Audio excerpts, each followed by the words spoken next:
Hello, my name is Kat and I am a teaching artist at the Edna Arts Center. What we're going to be learning is a watercolor desert landscape, and what we're going to cover is going over how to create a background, middle ground, and foreground, and we'll also go over the key techniques of a watercolor painting, and I will show you the basics. Alright, so let's go ahead and get our materials out for this watercolor lesson. And what you're going to be using is going to be the large sheet of paper for your watercolor painting. It's going to be a lot more like sturdy, it's going to be a lot more thicker. So go ahead and get that paper out. You want it to be nice and flat on your table, and you want to make sure that the table that you're using to paint watercolor is waterproof. So if you're using like a wooden table, you don't want any water to get on it, make sure you have like a barrier underneath that you can use to make sure that it's not going to ruin your table, or if you have like, a plastic type of material. Yeah, so just make sure your table's nice and ready for your watercolor painting. As you can see on my table, I have it nice and taped down. What's helpful about having the watercolor paper taped down is that it's not going to curl up when you add your paint and your water. Otherwise it's going to get very mushy, and it's going to be a really hard time for you to paint when the surface is not flat. So go ahead and get some tape down, and if you don't have masking tape, it's okay. Just be ready for when your paper is going to curl up. You can always take a pause when your paper does curl up and just let it dry. And another thing that's helpful too is adding books on top of your watercolor paper so it stays flat, after you do an initial first layer of paint. Okay, and then that's for the paper. Now for your materials, you're going to have your kneaded eraser, and the kneaded eraser is very nice because you can erase little small parts to your drawing.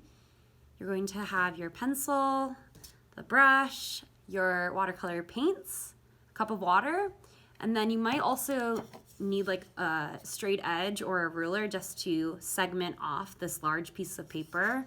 I understand that this watercolor painting is quite large, so if you feel like you're not ready for such a large work, you can always just scale it down, break it off if you don't want to use this size.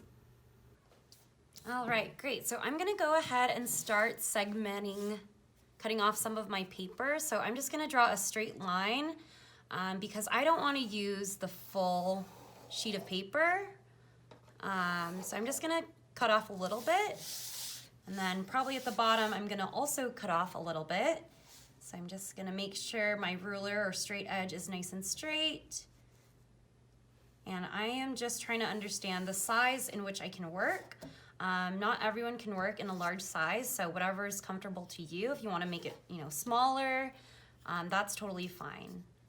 I forgot to mention this, but my painting is going to be vertical, so we're really doing a long dimension of our painting. Okay, so what I'm going to do next is that I'm going to actually draw the mountains. So the way I'm going to draw that is I'm going to go ahead and start from the top section of my drawing.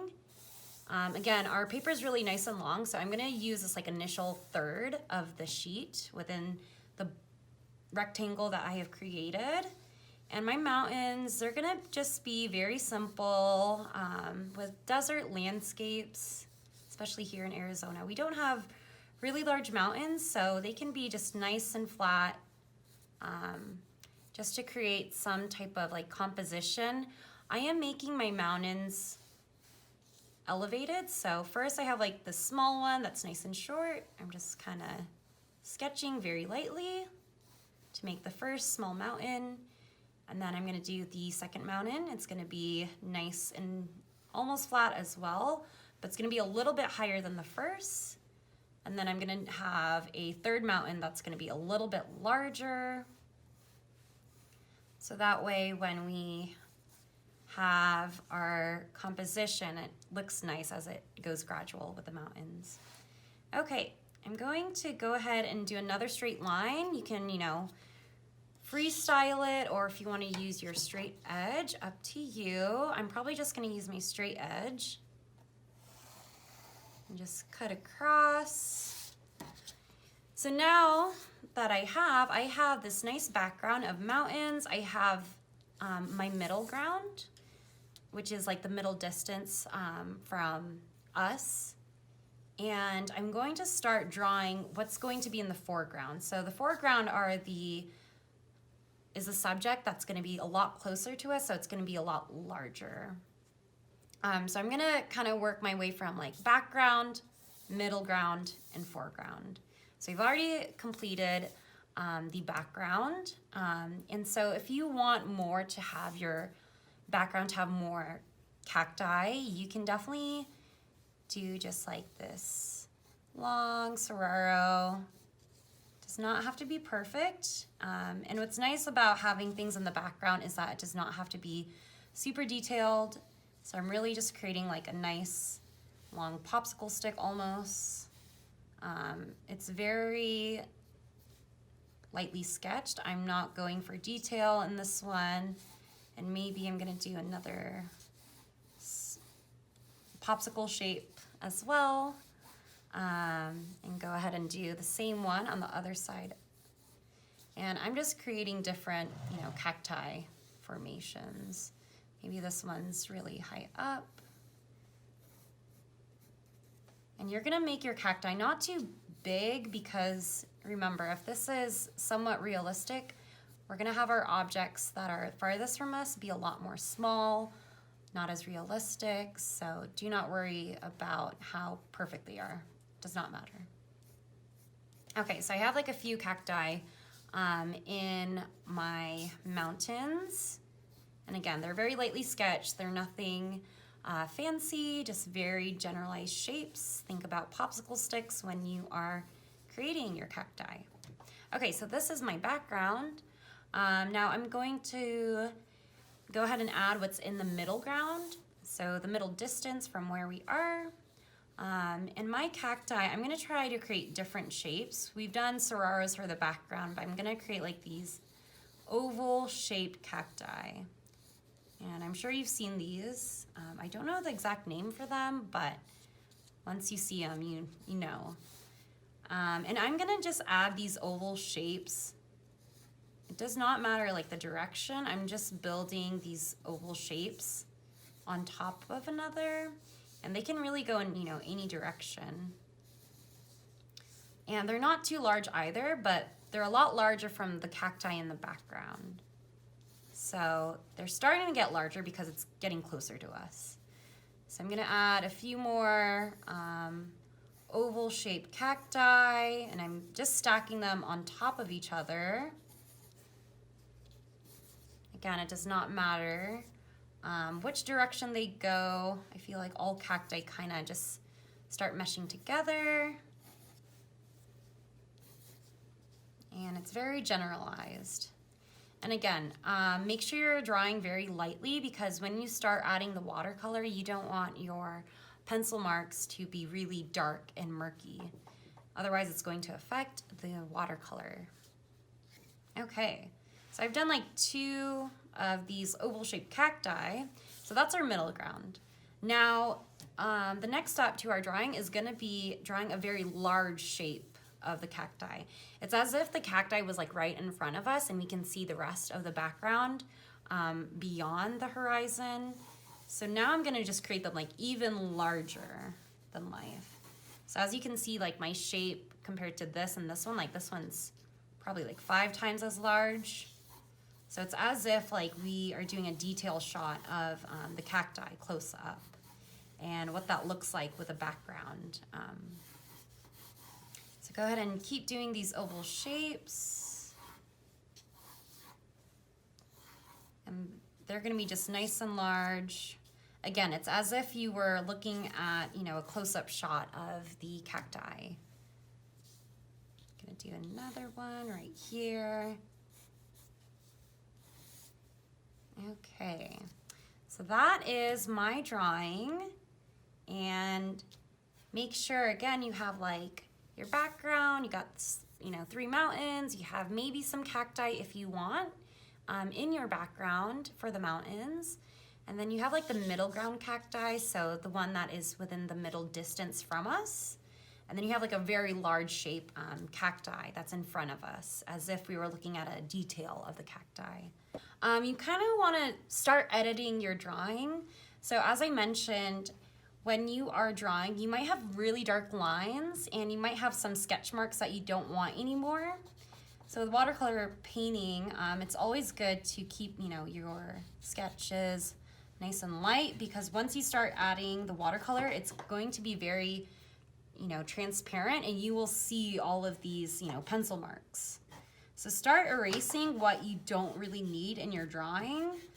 So as you can see, some of my cacti ovals are really dark, but I'm gonna go ahead and like just use my kneaded eraser. Maybe I'll like roll it a little bit more just to, you know, erase a lot more surface than like doing it in like a smaller detail. So go ahead and just brush off the marks with your eraser, your kneaded eraser, and take out what's not necessary to your drawing. So as you can see, the horizon line, there's some overlap with my horizon, or like the ground and my cacti. So I'm gonna try to erase this line that's cutting through my cacti. I don't want for people to see that the line's there with my cacti, so I'm gonna slowly erase it. And I'm probably gonna actually go back and redraw some of my oval shaped cacti. Again, I don't want my drawing marks to completely, you know, show. So I'm gonna erase some parts that I don't need anymore. Okay, I'm gonna erase this little part too. So wherever the ground line is overlapping with a cacti, just erase it. And then you can always go back and reshape the cacti and draw it back again. Okay, so now that you've finished your erasing and the sketching part, just make sure you're very satisfied with your drawing first before you start the watercolor. You just want to make sure that all the composition, the cacti, the mountains, make sure you're just satisfied, because once we stop drawing, we're gonna immediately just let go of the pencil and start using our paints. All right, so let's go ahead and get started with our painting. I'm very satisfied with my drawing, so I think I am good and I'm ready to paint. Awesome. Okay, so when we are painting, you're going to dip your watercolor brush inside the cup, and you're not gonna have like too much like water on here. It's just nice and damp. Most of it's all wet. And then I'm gonna start dipping my wet brush into the paints. Now we're gonna focus on the sky. It's gonna be kind of like those desert colors, so nice and warm colors. So what warm colors are, they are red, orange, yellow, and some usually you see purple as a warm color as well. So if you want to just use exclusively like red, orange, yellow, and purple for your sky. And what I'm going to do now is that I'm going to dip my brush into the red. I'm just gonna get it nice and wet. You will see that the paint pigment is still, you know, super dry, so you might want to like keep dabbing it in, just so that way it's nice and prepped. So when you are painting, you don't have to like re-damp it all the time. So you probably have a good amount of paint on this brush. And the way I'm gonna start painting, this technique is called wet on dry. So what I'm doing is that I'm applying wet paint onto a dry sheet of paper or a dry area of paper. So this technique is called wet on dry for watercolor painting. And as you can see, when I'm painting, it's nice and straight. There's no, the paint's going in the direction that I want it to be. So it's not really going larger into a pool of water. It's just going nice and straight because that's where I'm putting the paper. So it's a wet on dry technique. And so now my paint is completely dry. I'm gonna keep pushing some water onto the brush. I'm gonna keep applying some paint, and then I'm just gonna go nice and straight. So now that I'm applying more paint on this part of the paper, it's gonna be a wet on wet. So what I'm doing is that I'm applying wet paint on a wet surface. So I'm going over this part that I just painted, and now it's starting to be more loose, and the paint's gonna be a lot more fluid. So my paint is kind of blending into the wet area as well. So I'm gonna go ahead and just like play around with the overlap of, paint and water.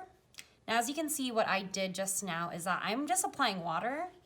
I'm not adding more paint, and you'll see some of these little pieces of the hair on the brush to go on the paper. Just ignore it. It can eventually come off.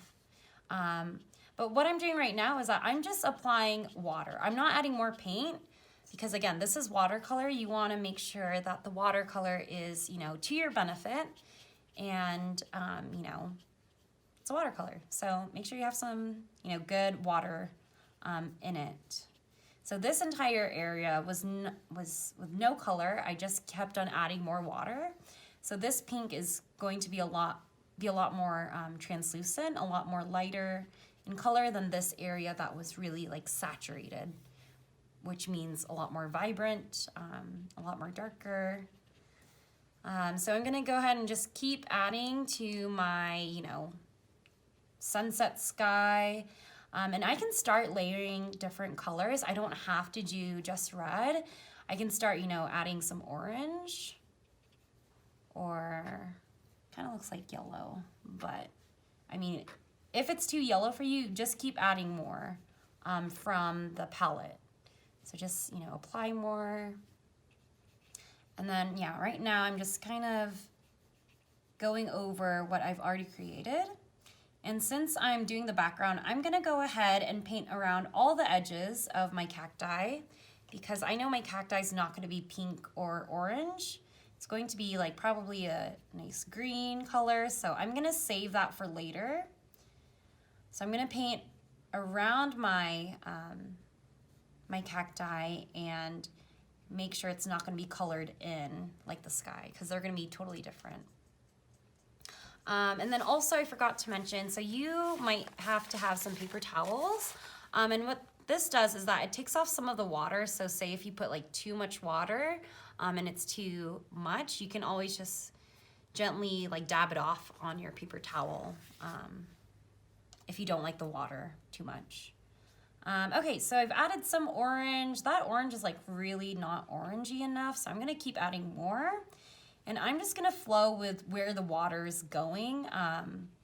You can keep on expanding, but I kind of like this wet on wet technique. It's some of the paints kind of just flowing into each other, and there's really like no rhyme or reason to it. It just, continues. So I'm not too worried about the specifics of the sky. So I'm just gonna keep layering these warm colors onto each other. And I might go in like different directions. I might, have more splotchy areas than like, than a nice, straight cloud. So up to you and how you want to do your sky. You can do like more cloud-like, you can do more gradient-like. Yeah, up to you. So I'm adding purple right now. I'm just gonna start filling in my sky, and I'm going around my mountain. I'm just focusing on the sky, so I'm painting the entire areas on where the sky is located. So go ahead and just keep adding some paints, and you're gonna see a lot of like color mixture going on, and some of it will be completely like on its own as you add like more wet on wet, wet on dry. This area is like super wet, and this one was like the wet on dry, so it's really just creating its own type of look.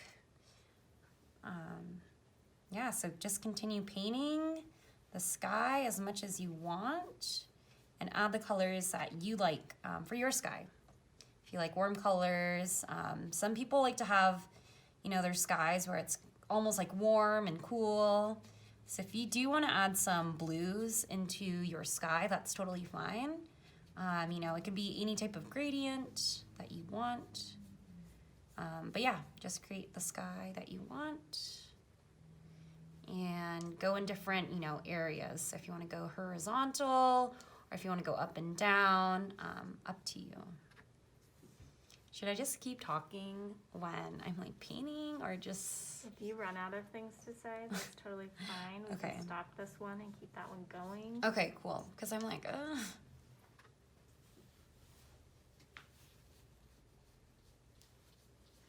Yeah, and then if you think of anything that you want to add, we can start this one back up.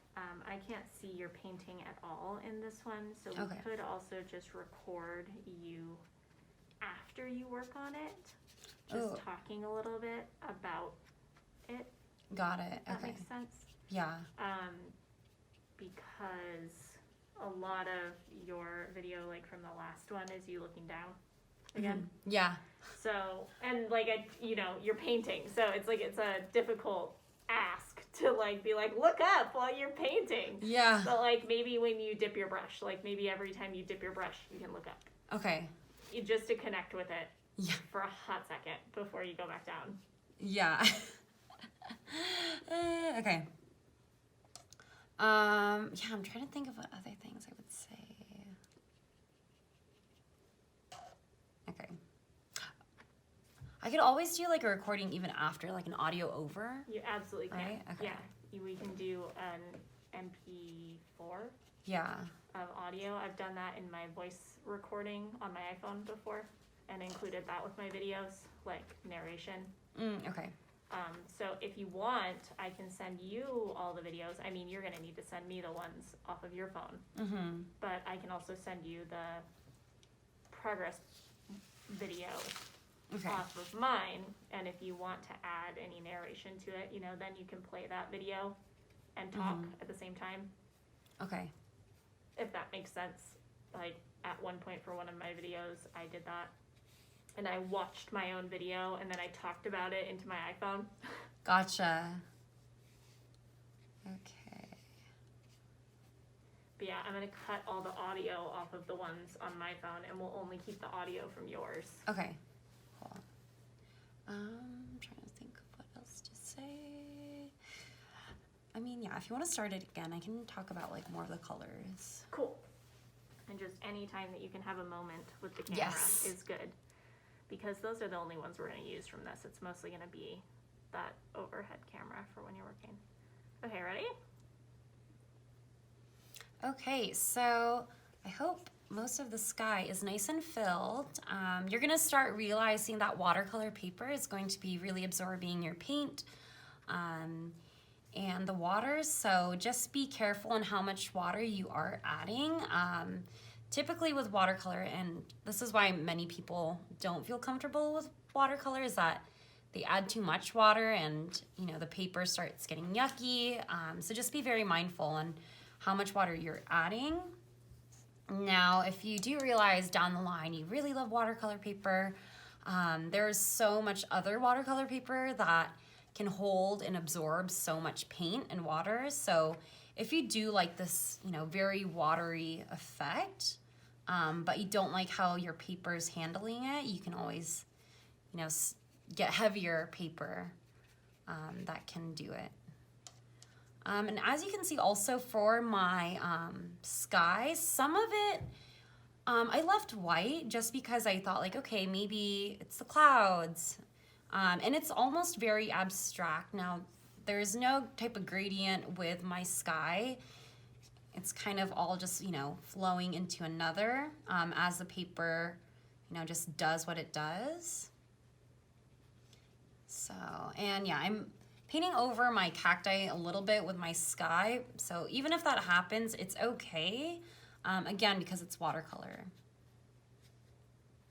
And then you might realize when you are adding your paint, say if you put too much paint onto your paper, you can always use your paper towel and just slightly dab the painting. So that way, if you realize you accidentally put some green and you didn't want green, you can always just dab it off with that watercolor paper. It's gonna quickly absorb on the paper towel. So again, I'm kind of just blending all the colors. I'm using oranges, I'm using yellows. So right now my sky is very wet on wet. All the colors are kind of just fusing together and creating nice pools that melt into another. If you realize you kind of want it more of like clouds, you know, again, you can always go back and add more horizontal skies. So don't worry if you realize, okay, this is too watery for me. You can always go back and add more layers onto each other depending on how absorbed your paper is. So yeah, my paper is quite absorbed, so maybe I should stop. And another good thing about watercolor painting is that the control of it. You want to make sure that you are at a stopping point, because unlike oils or acrylics, watercolor, it has its limits, so just know when to stop. Otherwise, your paper is going to be completely soaked. So just know when to, you know, pause and just let the painting be. It's okay if it's, you know, a little, you know, blurry, but it's okay. It's a sky, so all good. Okay, great. I think that covers other things. Okay. Awesome. Okay, cool. Should I stop this one? You could probably keep going. Okay, cool. Yeah. We'll just keep it going through the whole thing. Okay, yes. Awesome. Okay. So no audio for this one, right? That one, no, I'm not going to do any audio from the overhead. Okay. I will do no audio on all of the videos for that, so she has to either dub it from this one or do any narration that you want to add just in MP4. Okay. If you want to do this one, I'm going to start with my mountain and cacti. All right. Ready? Okay, so now that we have done the background of the skies, the Arizona skies, we're going to be now doing the additional background, which is our mountains and the cacti that's on top of the mountains. So the way I'm going to do the mountains, the way perspective works is that whatever's, you know, farther away from us, the color is going to be a lot more dull. So as you can see, sometimes when we look, you know, far, far away, we see the mountains are almost like blue in color, when in reality, that's just like the shadow that it's doing. Another way to look about it is like atmospheric perspective. When it's farther away, like from the horizon, you can see like it's just like the atmosphere and like its shadow. So the way I'm gonna paint my mountains, I'm gonna use some purple and I'm gonna use a little bit of blue. I'm gonna kind of mix them into each other. So that way there's going to be a little bit of both pigments onto this. So it's gonna create like a nice shadow look. So the blue's not completely like vibrant blue, it's just a nice cool shadow. So you're gonna start kind of blending, you know, the purple and blues together and start adding to your mountain. And again, you might do the more wet on wet technique. It's gonna be a lot more easier for you to paint doing a wet on wet, because if you just focus on, you know, the wet on dry technique for every little surface, it's going to be a lot more tedious. So just doing the wet on wet technique, it allows us to be more free. It allows for more paint surface to get covered, and it's a lot more quicker. So just be, you know, careful on how you're applying your paint. So yeah, this shadow is very like nice and light. It's not super dark. I'm not going, you know, very vibrant with my mountains. And again, that's because, you know, it's beyond us. So it's gonna be a lot more less saturated, more in shadow. So yeah, it's creating this like very nice, like, it's a very nice cool color, and it's still like, it shows shadow, but not too much. Yeah, this mountain is a little bit too blue, so I'm gonna keep, you know, blending and adding the water. And I might, you know, shift the paint. So think about the paint. If it's too much on one side, you can always just like push it out and like continue adding some more water and, you know, pushing it more to the side in which it's not colored. So again, if you add too much paint, you can always either add more water or you can just like shift it and like force the color to be on a different side. So that way your painting isn't super saturated in one area, it's nice and covered in all parts. So yeah, this blue is a lot, you know, blue than this one, so maybe I'm gonna add like more purple. And you know, you can continue like layering the colors like back and forth. And you can start, you know, blending more into each other.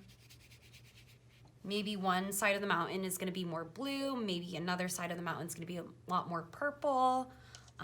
You know, entirely up to you. Or maybe it's a little bit of both.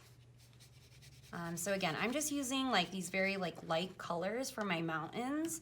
Now say if you do wanna add a little bit more color, you can, you know, you can start mixing, just be careful again, because if you start adding all the colors, it's gonna be a lot gray and very dark sometimes, which, you know, we don't like.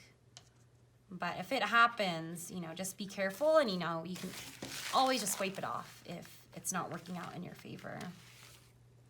So yeah, if you want more colors in your mountains, you know, feel free to add, you know, a little bit of green, a little bit of orange. These mountains are entirely yours. So even if you wanted more, you know, shrubbery on your mountains, you don't want it to be like super pale and purple, that's totally okay. You can add the colors as you go. So yeah, this painting is almost like very like self-expression. I'm not worried about realism. I'm just going with the colors that I like, what I enjoy, and I'm not too worried about how, you know, good this is gonna be. Yeah, and this mountain's like super like turquoise, but that's okay. I can come back. I didn't talk about this color, but obviously brown helps to neutralize the color.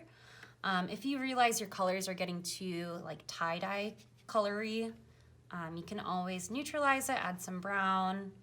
I would never add a lot of black to my watercolor painting. Otherwise, it's going to look like an ink drawing or an ink painting, which, you know, that's not our focus for today. And having black in our watercolor painting, it's going to make it really dark. So it's very tedious if you are doing black to your watercolor painting. You have to be very controlled. But again, if you do want to have, you know, more of like a moody type of landscape, you know, feel free to add black if you'd like. Just add very little, because if you add too much, it's gonna be hard to take it away. So always start very light with your watercolor paintings, and then slowly you can add, you know, the darks later on. So as you can see, my watercolor painting, there's some purples, I'm adding some brown right here. Maybe I want it to be more like earthy in color.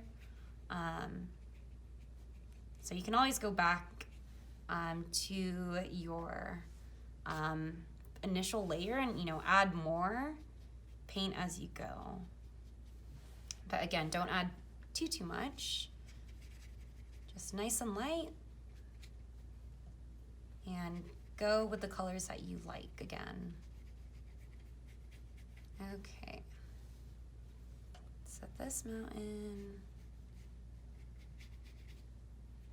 Gonna add a little bit more brown, just to show like, okay, this mountain is a little bit separate from the other, so maybe I'm gonna make this like edge of the mountain a lot darker than the other.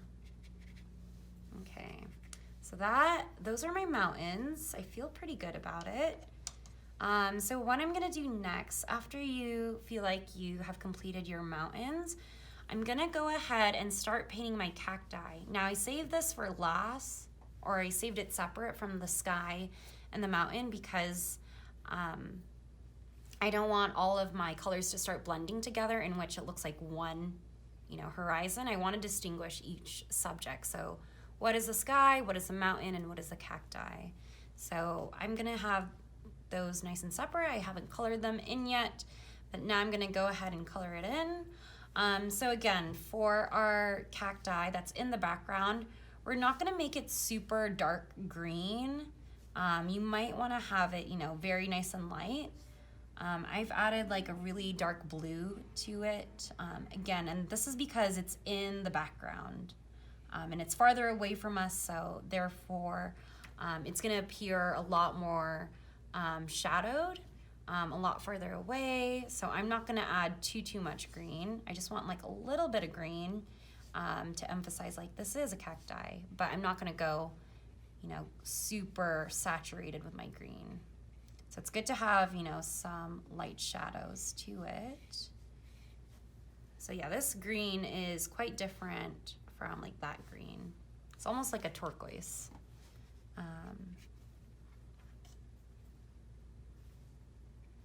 Okay, so yeah, maybe you put too much green to it. Again, you can always just take it off or add some more muted colors if you wanted, some browns maybe.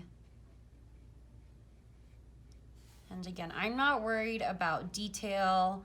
I'm not worried about, if my paint kind of starts to blend with the sky, that's okay. It's still gonna add that very like watercolor effect that we are going for. And you'll see some areas that are still not colored in. That's okay, you can always like go back to it. So again, I'm going to start painting this cacti. And this cacti is a little bit too green for me, so I'm gonna start adding some browns to it. Maybe I'm gonna add like a little bit of blue, just so, I show that it's farther away. That's a nice, seems like it's almost a little too close to us, so I'm gonna add a little bit more brown.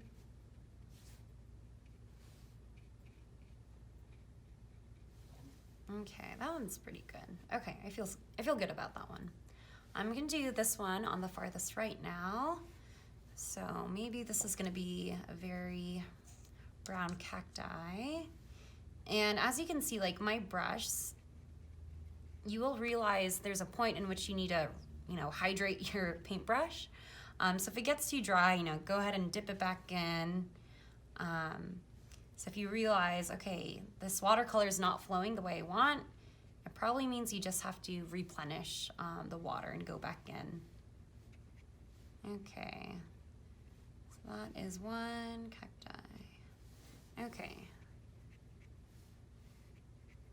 All right, so most of my cacti is nice and colored. So I have completed my cacti in the background. I have completed my mountains. So you have at least maybe 1/2 of your painting already completed. So we're really going from like the background to the foreground, because this is very nice and diluted. And now as we get closer in space, it's going to be a lot more saturated in color because it's a lot closer to us. So we're gonna start now on the other half of our painting. Okay, you can stop that. Okay, cool. I feel like I'm talking forever. It's gonna feel like that, but a lot of it's gonna get cut. So I know. Just remember that. Exactly. Okay. The more material you give, the better. Yes. Okay.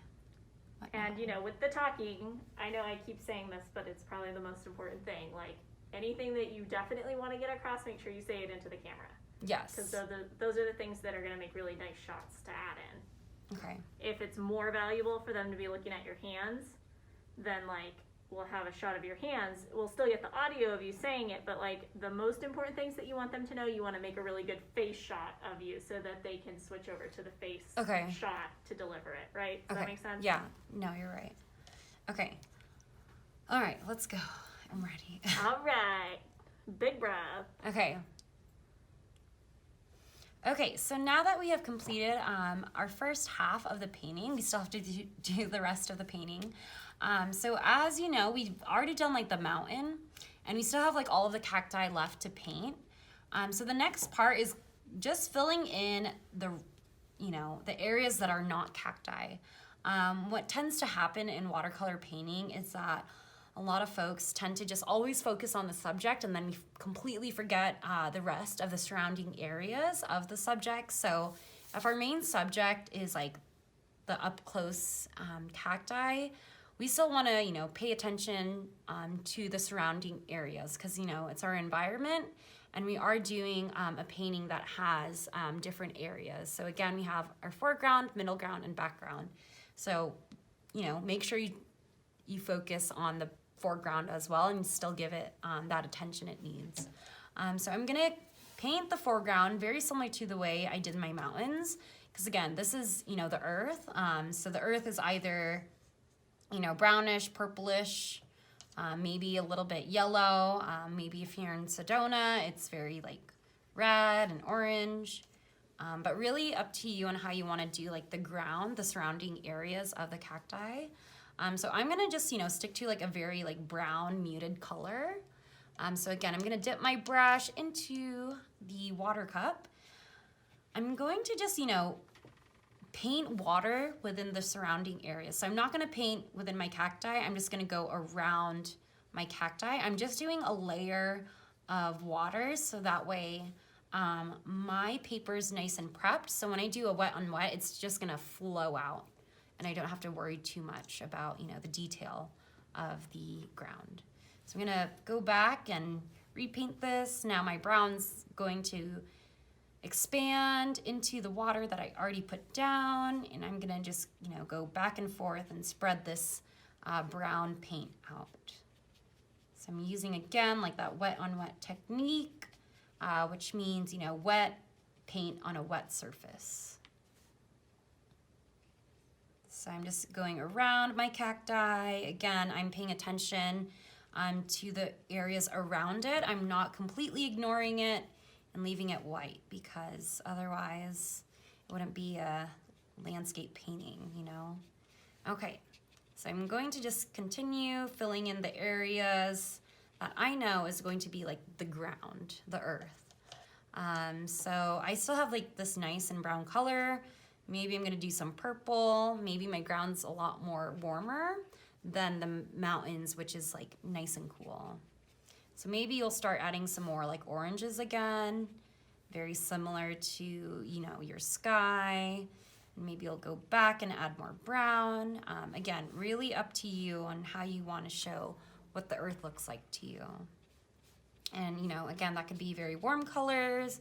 Maybe it's a lot more green than, you want. So I'm just doing a nice and general like brown color. I'm not worried about, if I do intersect with my cacti, like that's okay. Again, not every surface is going to be separate from another. They're gonna start blending into another. Okay, so again, I'm just coloring in these areas that are like the in-between. So think about it as like negative space, the areas that are like surrounding your subject. But again, this is the foreground, so it's still very important. It's not like we're completely ignoring our environment, because yeah, the environment is sometimes what makes your subject. So go ahead and just continue filling in the areas that are the earth. And again, you might have some overlap with your painting, but it's okay. It's a watercolor. The painting itself is gonna start to overlap sometimes. Okay, so I still have like this area that I have to cover, this area that I have to cover. So I'm gonna go back in, again, thinking about where is the negative space of this ground. I'm going around my cacti.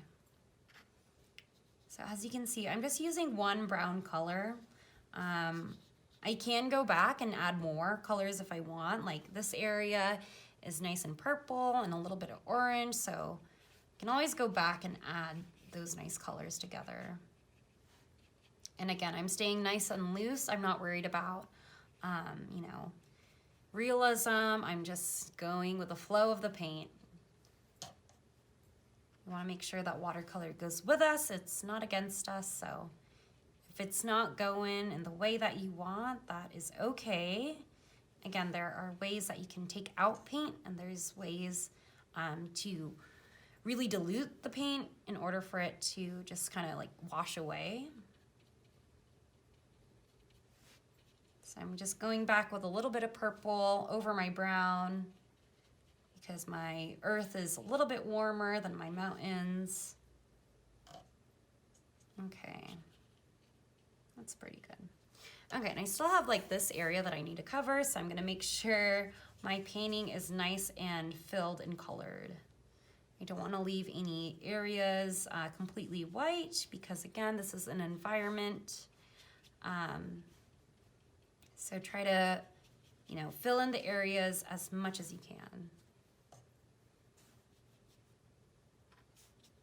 And they don't have to be very specific. They can be nice and general environment, areas. I'm not worried about, detail or exactness. I am just allowing the paint to do what it wants to do. Okay, so I think this is pretty good. Maybe I'll go back. Okay. So yeah, my foreground, most of my foreground is nice and colored. I think I'm gonna go over this a little bit more just because it's a little too yellow. You might realize, some colors are a little too vibrant for your taste. So again, if that does happen, just go over it again with brown and it will neutralize. Okay, so I think most of my surrounding areas of the cacti is nice and filled. So I'm gonna go ahead and now start with this foreground, this middle ground cacti. So it's almost like in the in-between of the background and the foreground. So it's like right in the middle from where if we were standing in front of this painting. Okay, so the way I would color this cacti, this nice and oval shaped cacti, I'm gonna go ahead and dip my brush into a little bit of blue because again, if we are trying to evoke a sense of like distance, it's gonna be a lot in shadow and a lot darker from the cacti that's in front of us. And I will show you that when we start to paint our cacti in the front, it's going to be a lot more vibrant and it's going to be a lot more like colorful versus a cacti in the middle. It's going to be a lot more moody, a lot more shadowy. So I'm adding a lot of blues actually to emphasize some type of like shadow and distance. And maybe I'll go back and add some purple as well. And again, you're gonna have probably like the surrounding area of the cacti kind of mesh into each other, and that's okay. Watercolor isn't always about clean edges all the time. So again, I'm just painting this cacti nice and light. Oh, that was a little too much blue. So what I'm gonna do is go ahead and dab that off. I'm not too worried, because all things can be fixed with art. So I'm gonna start adding, maybe some green. So it's not super saturated, but it's enough to know that it's starting to get closer to us. So yeah, this cacti is nice in general. Maybe I'll, add purple again. It does not matter.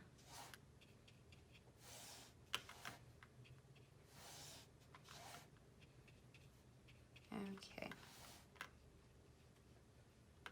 And then when you are painting onto your cacti, it's good to stay within that oval brush strokes, just so you know, like, okay, this is like one little cacti leaf or cacti round. So you want to also like stay within like that shape and, keep it nice and light. Okay, so this is nice and colored, and there's some areas that are white, but it's okay if not all of it's completely like colored in. As long as most of the areas are covered, it's okay. I'm gonna move on to the other one. Now I'm gonna have a lot of this like just overlap as well. I know there's some areas within my painting that has like these in-betweens, but I'm just gonna overlap all the cacti together, and I'm just gonna generalize it so it's all nice and green. So I know I said like paint the brown in between, but you know, it's okay. It doesn't have to be completely separated. Okay, so I'm adding some greens, I'm adding some purples. I'm doing that oval shape brush stroke just to say like, this is my cacti, this is the shape of the cacti that we're going for. You know, we're not doing a Serraro shaped cacti, we're doing the nice oval ones. So, you know, stay within that brush stroke to emphasize that, you know, certain cacti.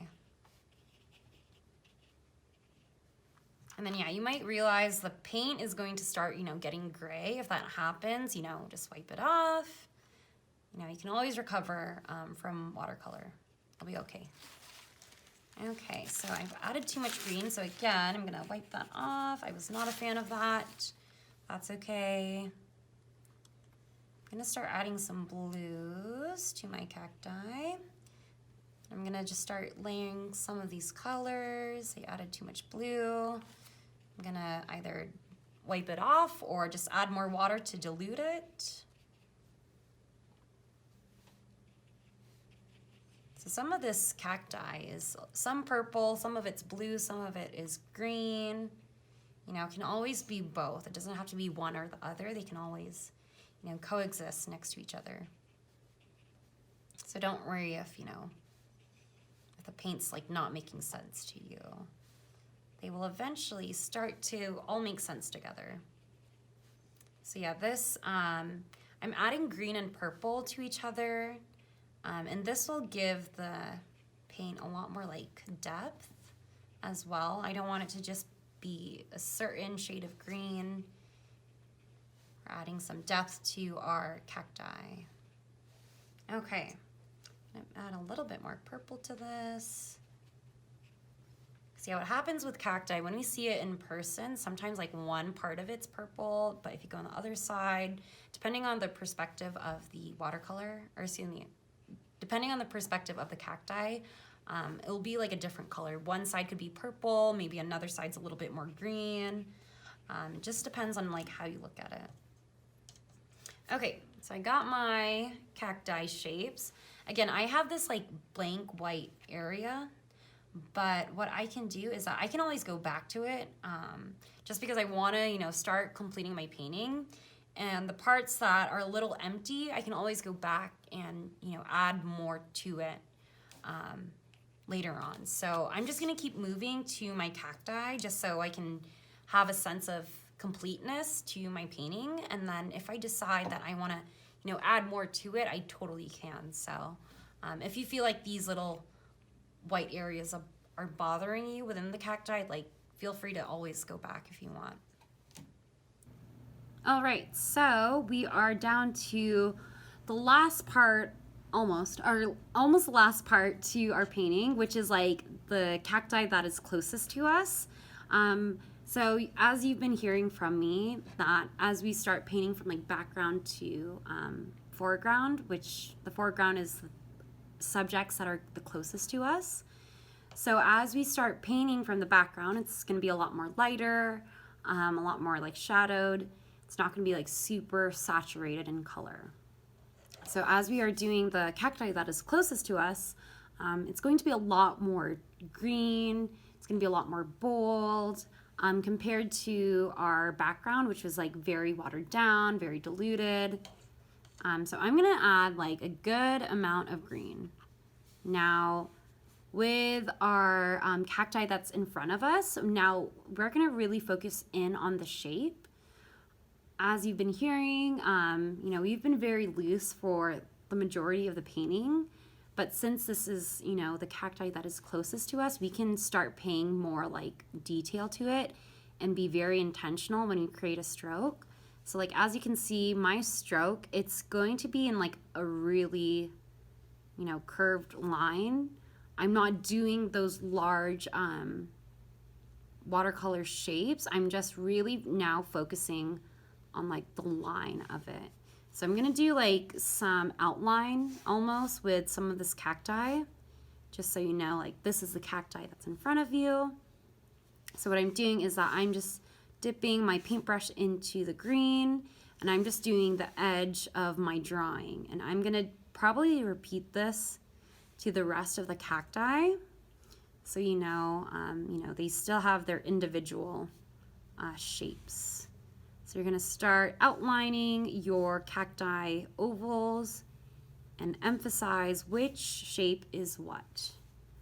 So go ahead and start rounding out your cacti ovals, start creating a green, outline around it.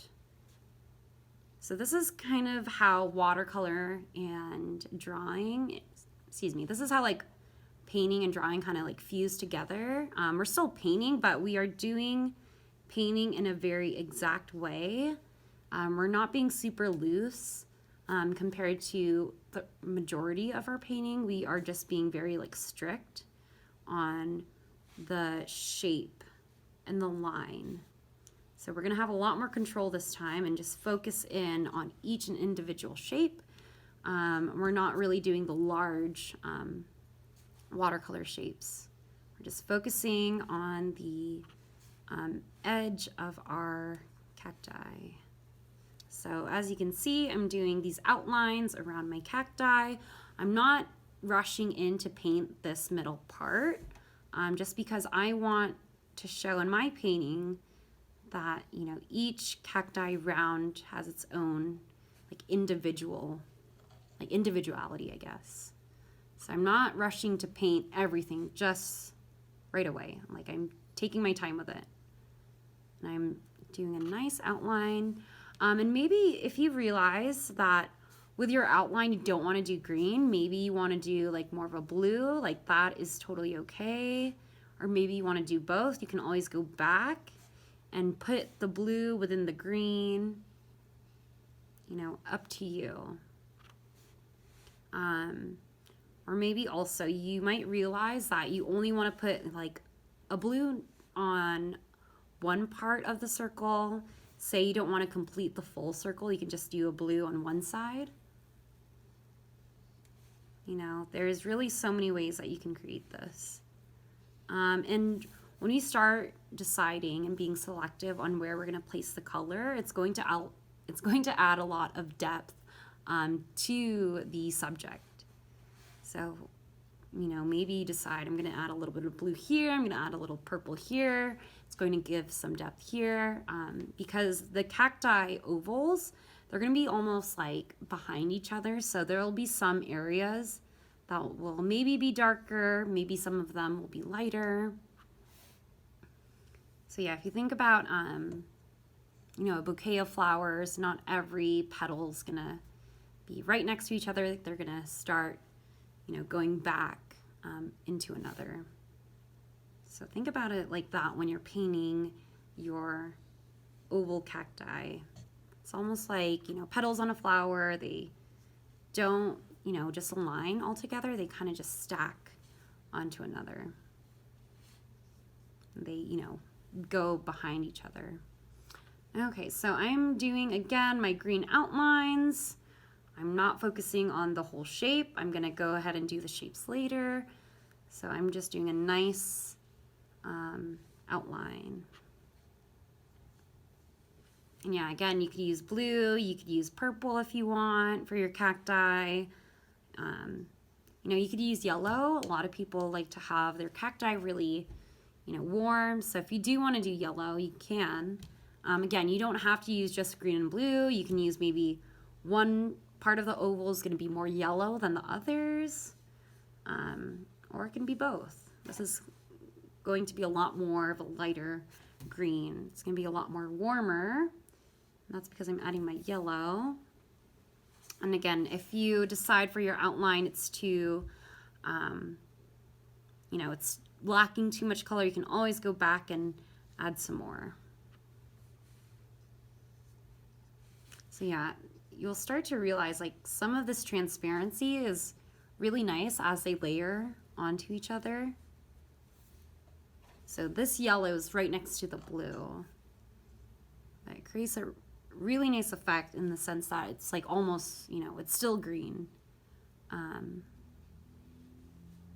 Okay, I'm gonna do this last one since it's hiding like all the way at the end. So I'm gonna make sure I still, give it some love.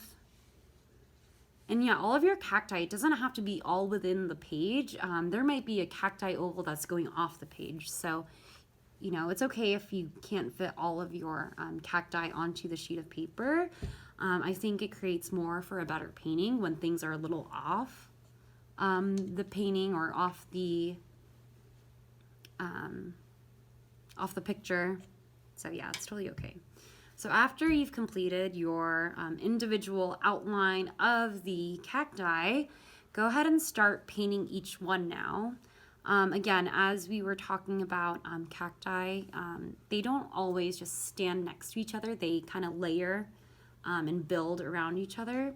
So you might want to think about, okay, which cacti oval is the one that's closest to me, and which is the one that's maybe farther away from me. So I'm going to show you how to like create some depth with the cacti. And the way I'm going to do that is that I'm going to try to select which ones are going to be the one behind one of the ovals. So I think in my reality, I think these two are probably the one that are closest to me. And these are the ones that are surrounding it. And it's going to be a lot darker because if we have something in the front, someone's in the background, they're going to be a lot more like shadowed. So think about like maybe like a group picture as well. Whoever's in the front is going to be well lit. The other folks in the back, they might be a little bit more in the shadow. So I'm going to select that these two are going to be probably my lightest ones compared to the rest of them. And I'm going to have the same approach with my other cacti area. So what I'm going to do is I'm going to start painting probably these ones. And then I'm going to start painting the ones that is closest to me. I'm going to paint that one later. So I'm going to go ahead and start adding some shadow. So the way to create shadow, again, you can use some like cool colors. You can use purples. If you do want to add more darker colors like black or brown, like that's okay. Just like add a little bit. Otherwise, it's going to be like an ink painting, which we do not want. So I'm going to create some shadow at the bottom.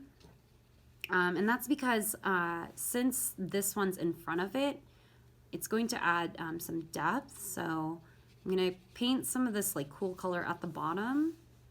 And if I have the same approach to all of this, like the ones surrounding these ones, it's going to look like the shadows more at the bottom and the rest of the lights more at the top. So just be selective in where you're going to place like your shadow and your cool colors. I'm going to place my shadowed like cacti ovals like more at the bottom.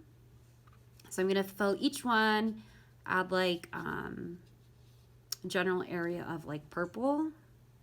Again, this is going to give me some depth with my painting. So that way it looks like all of the cacti actually have like some nice form.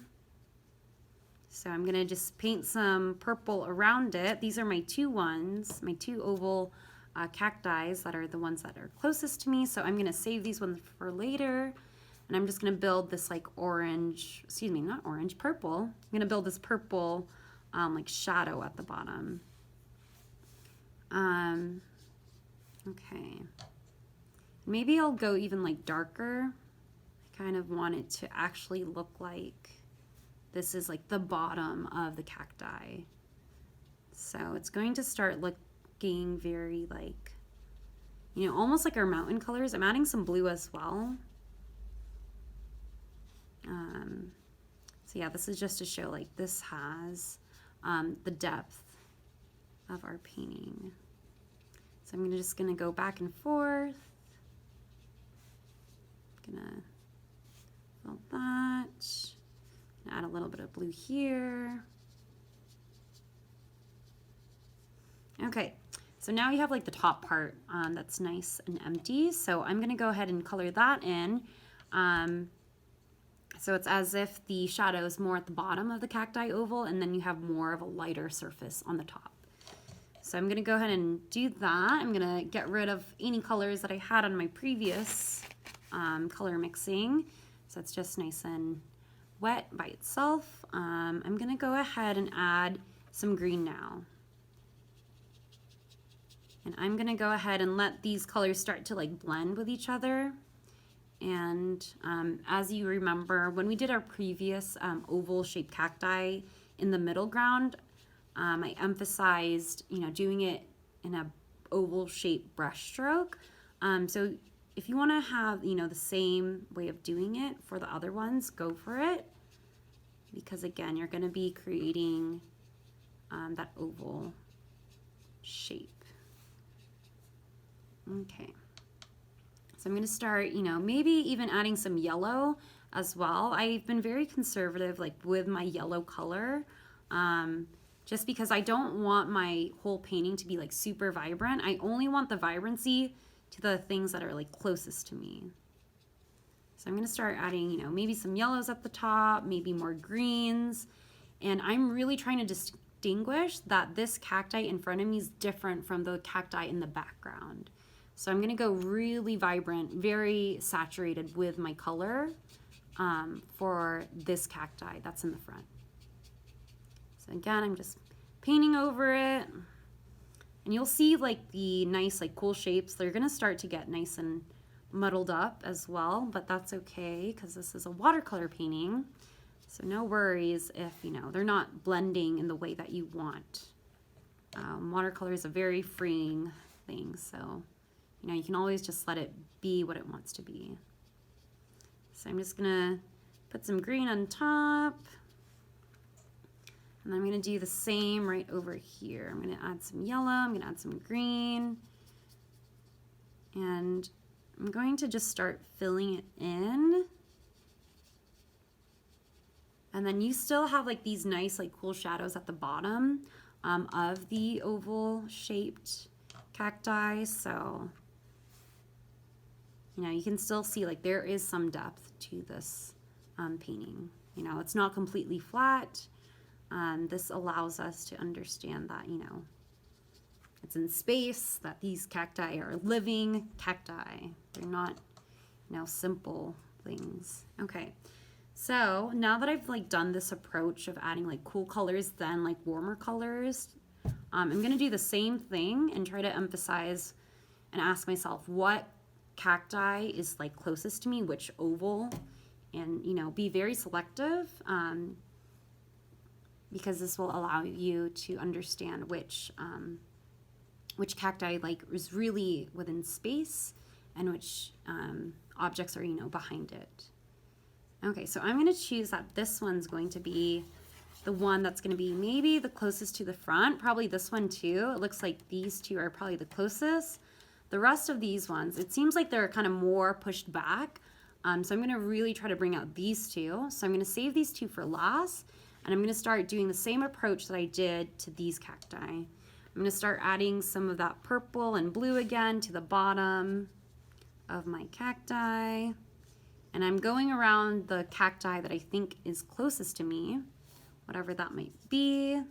So I'm adding just some blue shapes at the bottom, or some blue and purple shadows. And I'm being very like loose with my shadows. I'm not worrying too much again about specifics. So this is like nice and colored. So I'm adding my blue. This is going to be for the shadow. And then maybe I'm going to go back and add some purple. And then I'm just going to, let these colors blend on its own. Once it's wet on wet, it will do its own thing. So again, have some loose qualities to the painting, and don't worry too much about, rigid painting. That's not what we're about today. We're just here to have fun, stay loose, and let the painting be what it wants to be. Okay, so I've done like these like nice and cool shapes. I'm gonna go ahead and do I think this cacti oval is gonna be like super in the shadow, so I'm gonna like make this purple actually. I think it doesn't want to be in the picture. I think it just wants to be left alone. So I'm gonna just push that off to the side because it's not, you know, too involved, too much. It's not the main subject. So I've left some areas nice and colored.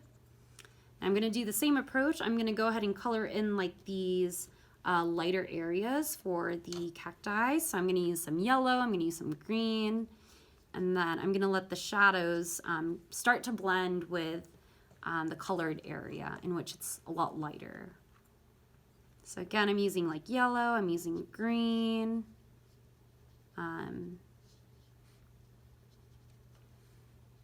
And some of it won't, you know, blend the way that you want it to be, but, you know, that's okay. And then, yeah, you will start to realize like a lot of colors just kind of fuse together. And they just start to blend on its own. You don't have to put too much effort for it to like work out. So I'm gonna do again, I'm gonna do some yellow at the top, signifying like it's going from like light to dark. So that way, you know, my cacti has some value. And again, value is kind of, you know, the transitions from like light to dark or dark to light.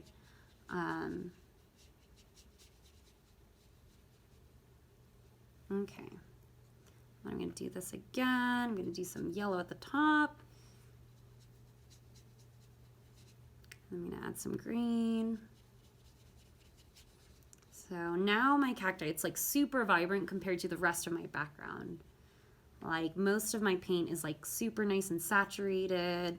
I have some shadows at the bottom of the cacti. Okay, so now I have to paint like these ones. And I want these cacti to like really stand out because it's the one that's like absolutely closest to us. So again, we're thinking about like what is closest to us and what is farthest from us. So I'm gonna paint probably these ones like super yellow. Maybe I will add some orange as well, just to signify. I'm gonna go ahead and paint this cacti super yellow. And then maybe I'm gonna go back and add some green. Okay. So yeah, as you can see, as we are looking at the rest of our painting and how it's connecting with the rest of it, as you can see, like there's like a huge difference and a gradual transition between like the most saturated, the ones that are closest to us, and the ones that is farther away. It's gonna be a lot more, you know, less detailed, less saturated, not as, you know, green. But the rest of this is like super green, very bright, because it's not in shadow, it's, you know, it's closest to us. Okay, so this is like a nice, like, almost like lime green. So I'm not too concerned of it being like super yellow. I like that, you know, this green is a lot more vibrant and a lot more warmer than my other greens that were like super cool. So this green is a lot more warm, a lot more hot than the rest of the cool greens that we've created. Okay, so I'm gonna add, you know, some of that yellow again. And yeah, you're gonna realize that the painting, again, is gonna start to fuse together, so it's okay if they, you know, start to mesh into another. I think it makes out for a better watercolor painting. And yeah, there's different, you know, types of watercolor painting. There's like very like, you know, focused watercolor painting in which, you know, all the edges are super straight. And then there's like very nice and loose watercolor painting in which, you know, the shape is just like blobs. And, you know, that's a really beautiful type of way of painting. Not everything is like super constricting with painting. Some of it's just like very nice and flowy, and some of it's like very nice and tight. So up to you on like how you want to move forward like as a painter. Not that I'm saying that you should have like two ways of like doing it, you know, they can always connect, you know, in both ways. You can have like a very like rigid part of your painting and then have a very like nice and loose and flowy part of your painting. But these are just like, you know, some ways to think about painting when you are doing it. because some people thrive, you know, with very strict rules and strict shapes. And some people thrive in like the very like loose quality of painting. So different ways to approach painting in all different ways. Okay, so after I have completed this, I'm gonna let this dry. It's like super wet, and I wanna go back and add some detail to my cacti. Obviously cacti, they're very prickly, and if you touch it, like you will get hurt, so make sure you don't do that. But, you know, with cacti, you have a lot of textures, so we wanna signify some texture as well, because otherwise this kind of just looks like leaf petals that are just hanging out in the desert. So we want to make sure that we add our textures with our cacti. So go ahead and let this dry, and you know, maybe you still want to do the wet on wet and you know, continue adding it. But what happens if we do add you know, dots to the wet on wet, the color is going to just like explode, and it's gonna like still fuse together, which is cool. But if we do want to have like individual like marks of, you know, cacti dots or cacti spikes, like we should probably let this sit, and we can always go back and, you know, add those details. Otherwise, you know, your painting's just gonna fuse together too much, and then it's just gonna be very like messy. So we still want to have like some distinction with the cacti, similar to, you know, our outline. You know, we want to emphasize like this is still a cacti, versus it being like super muddly like our sky. So I'm gonna let this sit for a little bit, like more like 5 minutes. It should dry or so. So just hang tight. Don't push your painting like immediately. Just, you know, let it sit when it needs to sit. So now that you have let your painting sit and dry up, the way that you can like make sure it's like nice and dry is that like if you were to like touch it, you can feel like no pools of water. So you'll hear like that like crease of paper. Now there's going to be some areas in which there are still like wet pools of the paper, which is okay, as long as for like the most part, most of it is dry. But if you do want more of the look that, you know, you do want to wait it that long, you want it to dry, you don't want to like add more, maybe your paper's like way too wet and you just really need to like let it sit, like that is okay. You know, there's really no rush with painting, so if you decide to like let it wait, let it wait. But I'm gonna like move forward just because I think the majority of it at least is, you know, nice and dry. So again, I'm gonna start doing the details of the cacti. And so the way I'm gonna do that is that I'm gonna dip my brush. It's, you know, wet from the can. So I'm gonna go ahead and add a little bit of red. I'm gonna add a little bit of purple. I'm gonna dip it in. And then I'm gonna slowly add some dots into each other. And, you know, I'm not worried about how my dots look like. I'm just, you know, spacing them around. So maybe you want to use more purple, maybe you want to use more red, up to you. And again, your dots don't have to be like, they don't have to be big. They can be nice and small, or if you do want it to be really big, like that is okay. You can do like a very like round brush technique for, you know, larger dots. But if you do decide to do more of like a smaller way, just be like, you know, very intentional when you add those brush strokes. So just be, you know, just spread them out, does not matter. And, you know, you could use red, you could use orange. Again, you can use like really any colors that you want. Is totally fine. You know, it's up to you.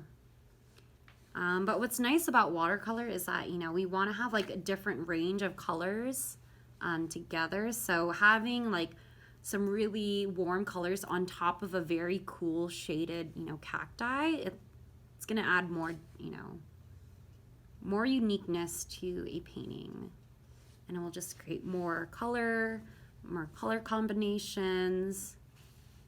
So yeah, up to you, you know. I'm gonna try adding orange and see what that looks like. Ooh. And then yeah, maybe,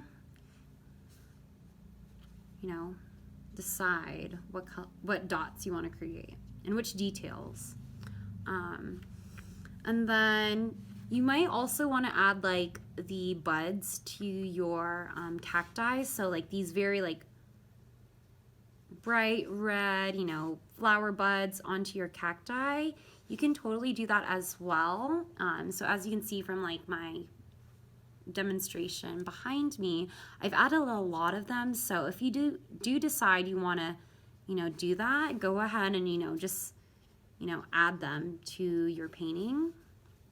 And usually the buds, you know, they sit at the top of the cacti. So as long as you have it, most of it, like on the top, like that works. So up to you on how you want to do your buds. Maybe you'll have like a very large bud, like right here.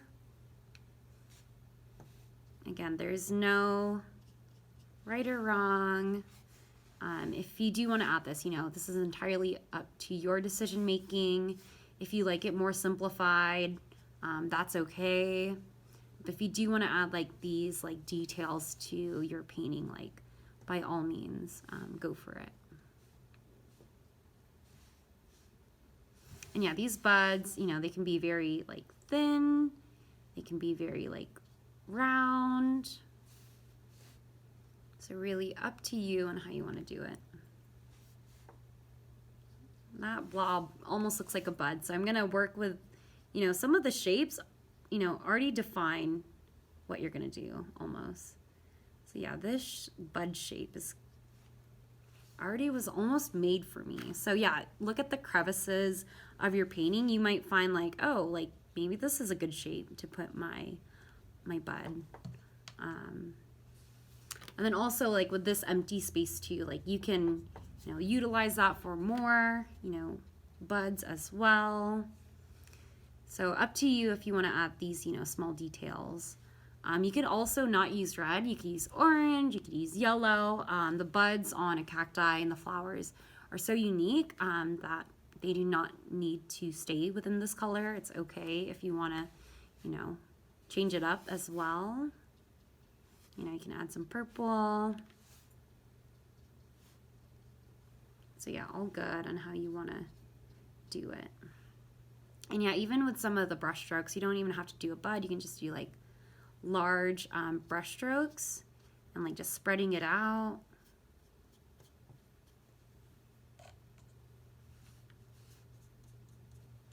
And then, yeah, let's do some right here.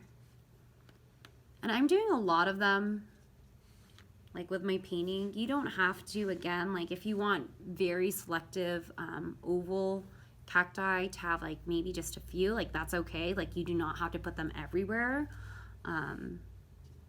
So yeah, it's okay if, you know, you decide I just want like a few. And then I'm gonna go ahead. So I've already showed you like how to do like the dots of your cacti painting. Now, if you wanna add some spikes, because, you know, cacti are very prickly things, what you can do is just be very like intentional with the lines. So find a starting point and then, you know, find an end point. So I'm gonna just go ahead and try to see what that would look like. So if there were spikes, how would they go? And they go in all different directions. You know, spikes don't just go one way. They go like up, right, left, downward. So try to play around with how you're putting your spikes as well if you do decide to add, you know, those moments of detail. So as you can see, I'm doing like very light purple for my spikes, but if I really like want to emphasize the spikes, like you could go like darker, you know, and just be very intentional when you create like these spikes. And then again, maybe you want to do some dots around, maybe don't want to, you want it just nice and clean, like it's totally okay. So I'm gonna create my spikes. I'm using blue right now just to like change it up. And I'm putting my spikes like in different directions. Like you do not have to have them in one way. They can go in any direction. And then yeah, it looks like some of my spikes are a little bit too light, so I might go back and really push in the color on my brush. So yeah, I'm being very intentional with my spikes. I just, when I make that stroke, I'm committing to it. So like push that stroke out, you know. Again, you don't have to be super technical. You don't have to be super exact. You could just be very loose with this painting.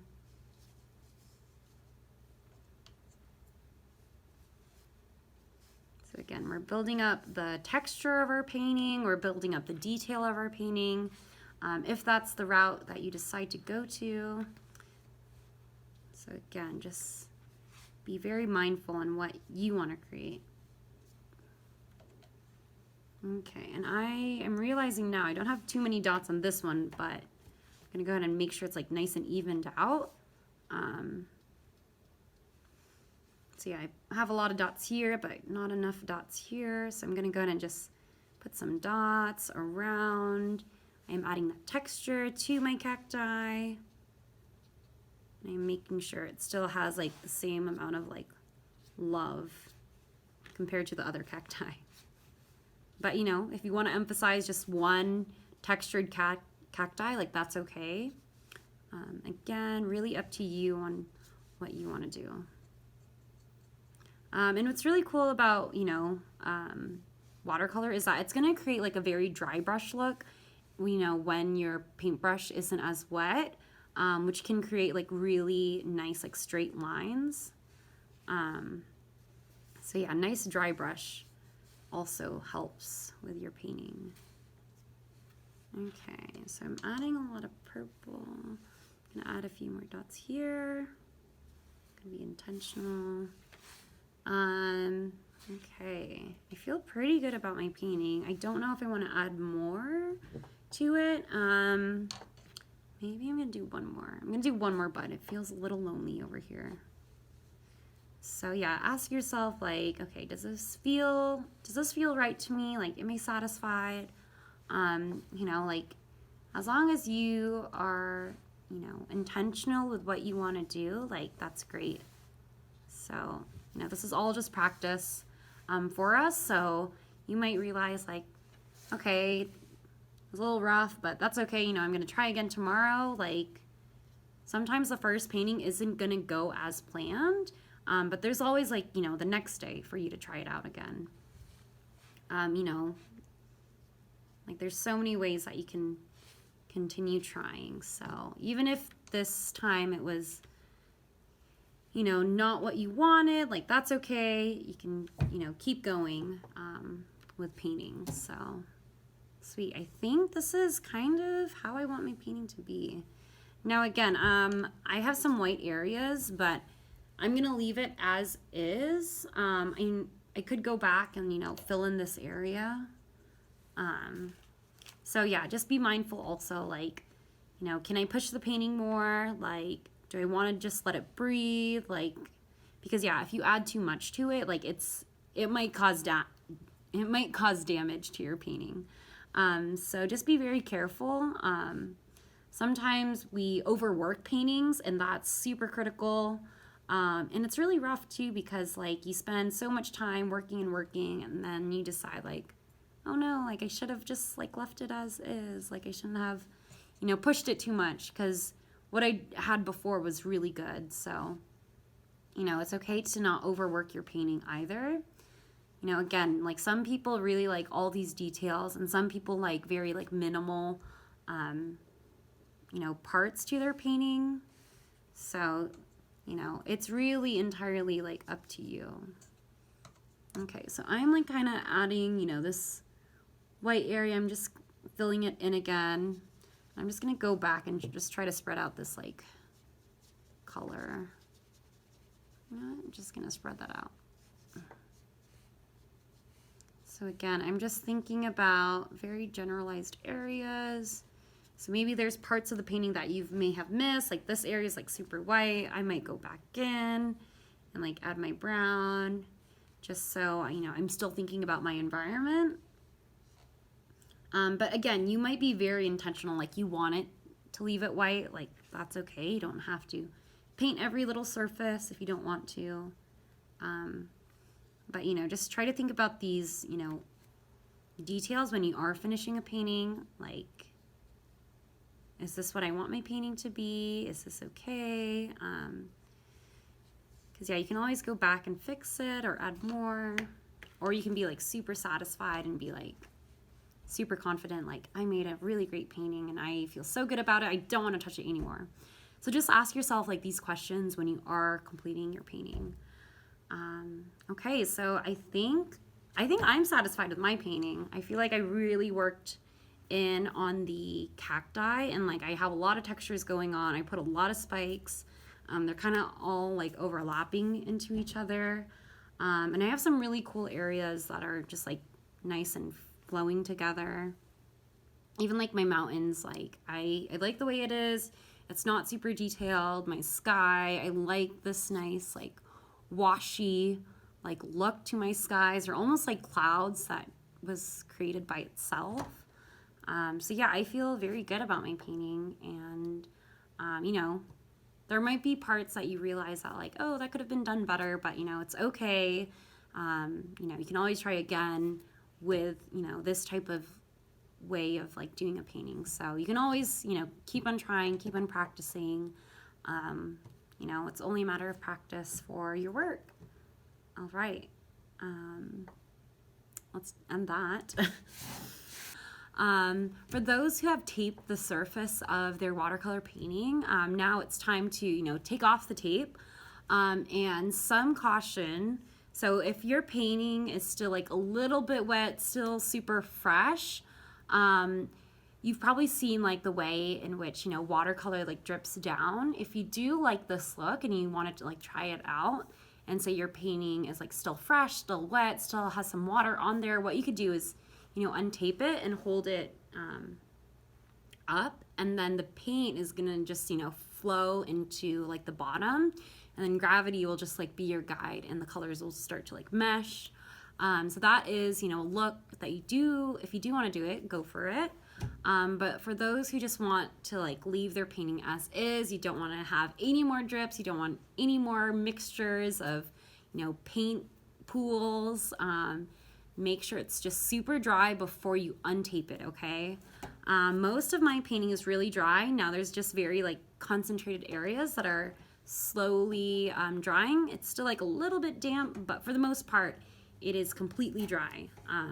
But as you can see with my previous painting, there were some, you know, water flows in which I held the painting up and then the paint just started to like ebb to the bottom. So if you do want to do that, by all means go for it, and then if not, just don't do it and wait it out until it dries. Okay, so untaping this takes a lot of like patience. I know the satisfaction of like taping it, you just like want to get it off, you want to frame it. Just be careful, because if you do decide you just want to rip it off, that paper is going to stick onto the tape. So just be very careful when you are untaping it from your table or your hard surface. So, you know, just slowly like untape it. You might see the overlap of tape onto each other. So just try to find the tape that is the most like on top. So I'm going to take off the tape, and I'm just going to slowly push down my finger onto the tape and just slowly rip it off. Some of the paper might come off depending on your tape. Blue painter's tape is going to work the best. I think this tape that I had wasn't the best, so as you can see, like there's some paper that's coming off, but it's okay. You can let it be. You know, just slowly like push it off. Maybe put your finger and like push it off. Okay, so most of my paper is still, you know, like intact, and this some of the paper did get onto the top, but you know, that's okay. You know, you can always like just crop and cut the, you know, edges around it if you don't like the surface of the paper. So again, I'm just pushing my finger at the bottom, and I'm slowly just like sliding off the tape very like slowly, and I'm moving my finger towards the top, so that way there's no tape, you know, pulling off the paper. So I'm just going to be very slow And even if some of it does come off, it's okay. You can always just crop it or you can cut it, however you decide to do it. So again, just be very slow. Do not just rip it off like a Band-Aid. That is gonna be bad. So just be very careful. And this goes for like all painting as well. A lot of the time people do use tape to, you know, make sure the surface stays nice and white and clean, and you have like straight edges, but still, like, you don't want to just like rip off the tape for any type of like painting that you're doing. Just be like very, very slow and careful. Otherwise you might make some mistakes. And I've done it before where like I ripped off the tape really fast and the paint wasn't dry yet, or maybe maybe like the entire like painting just like came off. So yeah, just be very careful. Okay, so I'm gonna hold my painting. Again, if you do wanna have like the nice drippy effect of a watercolor painting, it's nice to like hold it up. I don't have any drips going on right now, but for my other one behind me, that one does have a lot of like drips, but for the most part, this is completely dry. So yeah, this is the end product of our painting. So thanks so much for participating with, you know, Edna Arts and Arts in the Parks. I know this was maybe something that you haven't done before, but you know, just keep practicing, keep doing your art. Things really just takes time and patience for you to like get it right with art. So great job everyone for completing this watercolor painting with me. And you know, if you have any questions or you know want to take classes, learn more and visit us at tempe.gov/EdnaArts, and we hope to see you soon. Thanks so much.